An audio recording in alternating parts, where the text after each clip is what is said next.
Ramblin Man here. So I'll be driving, so I won't be looking at you, but let's just talk about Biden and where we are right now. So if you know anything about what's going on right now, what's looming ahead of us is a government shutdown. If we can't have the budget ceiling raised by October, then it'll result in a government shutdown. Now, they're usually able to dodge these things, be able to get last minute funding or whatever to keep the government open. There's been a couple times they've been closed for a few days here and there. But I just find it funny as we're going through each of these, every day is something new. Every day is something new. Now here's the thing though, we're still dealing with people that are still stuck in Afghanistan, still dealing with people trying to get them out of there, except for, you don't hear a lot about what the State Department is doing. I mean, they take credit for certain things, but you don't hear a lot about what they're doing to actually get people out of Afghanistan. Now, the bad part is it's taken such a hit on Joe Biden and his administration when it comes to them actually leaving people behind. People are hating this fact. He'll sit there and say that, oh, people love me here, they're glad I'm here, and I haven't heard anything where people are yelling, how about 2011 when so-and-so died in Afghanistan? Why was he there? You're the worst president ever. All kinds of different things. Now, I understand that he's hard of hearing, but you can hear it loud and clear. Now, if you're in the presidency right now, if you're president and you're in that administration, and you want to divert away from the Afghanistan talks and the border talks, all these different things that are failing on so many different levels, what's the best way to do that? Create something else to look at. So when we think about that, we think about all the different things that are going on throughout the nation. They start talking about, hey, the Biden administration is moving to save the Alaska's Bristol Bay, to enact certain things that will help Bristol Bay. I'm just going to go out there. Yes, I understand it's a large area for salmon and things like that. But here's the thing: when we have so many other issues, who freaking cares? Honestly, I could care less. We're talking about human lives as opposed to fish. So that's just my take on it. You can do with it what you want to. Make sure you hit that like button. Make sure you hit that subscribe button. But let's talk about what he's doing now. So Biden is set to require all federal employees to take the vaccine. And there's talk of even anyone that works with them, like contractors and things, contracted with the government, to take the vaccine. It's not about anymore. Before he was going to just do heavy testing and things like that. Not anymore. That will not be an option. It's just he's set to put in place that you will have 75 days to be vaccinated or have a risk of being fired. So there is that. Now, that being said, we have you have all these employees. I'm anxious to see how that plays out. I mean, as far as, they're already pushing it on military people. There are some people that may end up saying, I'm not getting the vaccine, I'm out of here. And that is their right. I can't say that if I were mandated, that I would stay as a government employee. That's just my belief and how I feel. And even if I felt the vaccine was good and it was a good thing, that still does not give the government the right to mandate that I have to take a vaccine. It's just not. I mean, the flu's been around forever, and it's always developing. It's always having new strands come out and things, and there's deaths every year, like 60,000. You don't see the government mandating what people can eat. And obesity kills millions of people every year. But you don't see them saying, you know what, if you're over a certain weight or a certain BMI or something, you cannot eat at McDonald's. You can't go here.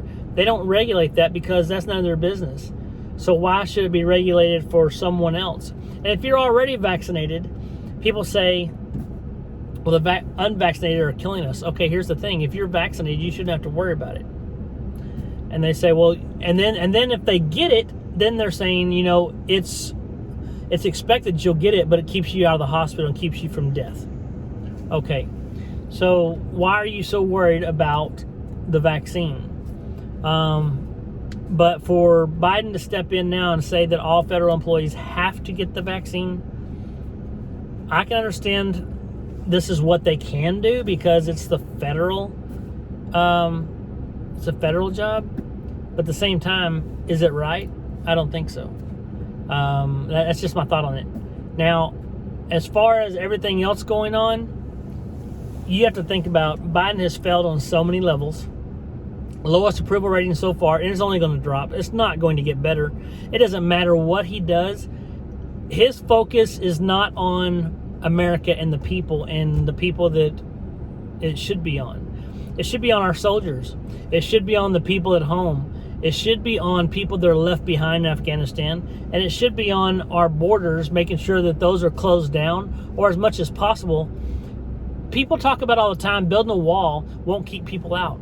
Well, what it does, it slows people down. Right now, they're just coming in droves, and even the Border Patrol can't do anything about it.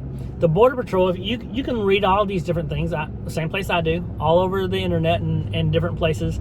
But the Border Patrol right now, when they quit building the wall, the Border Patrol went behind there, and some of those guys can weld and things, took scraps that were left behind to help build walls there on that stretch in Arizona, between Arizona and New Mexico, because the fact it slowed people down just building some type of wall there. Now you have to remember, when they build a wall, it's not like just a piece of metal. It also has a detector 5 foot on the other side, on Mexico's side, which is still owned by America, and they're by the United States, and we're able to look at that and see when it's triggered, people are nearby. So it alerts the Border Patrol. They make their way over there. By the time they come over, they catch them coming over and take them back. So it's a deterrent, and it helps slow down the influx of all the immigrants. And some would even say stops it, which is accurate in most cases. But here's the thing. I just think it's crazy that we've gone through and taken what Biden has done, and yet we are angry for a bit. But I've noticed that a lot of the left has been awful quiet. They'll stir up every once in a while and they feel a little more confident, but then they get shut down again because Biden can't help himself. I mean, when he's whispering things like, I'm not supposed to go out here in the crowd, the aides told me not, they told me to, all my people told me not to go out there, but he goes out there to greet people. I mean, they try to have him on lockdown, but he's an idiot. He cognitively, he is not all there. Kamala, during all this time, we have all this stuff with Afghanistan, all these different things. Now, Afghanistan, you think she's supposed to be really good at foreign relations, right? But no, that's not what she's doing. When she goes over to support Gavin Newsom in California, let's help him keep from this recall. If you see her and Gavin Newsom on the same stage, those two idiots together, you got to be like, if he remains governor, just quit trying to do a recall, because California deserves everything they're getting. I mean, honestly. This is the worst presidency in the history of the United States. Think about how long that's been. In the history of the United States, this is the worst. Worst ever. And we've had some bad ones, but nothing like this. Just terrible. I really don't know what to do about this. I know people are all around are just getting tired of it and fed up. And you can only push, you can only poke the bear for so long before it bites you. Just remember that. Because I know people are tired, they're fed up, and they're just like ready to take back our country. And I'm down for that. At whatever point they decide, you know what, Texas needs to secede, or this whole southern section, and we want to stay red and be our own government, let's do that.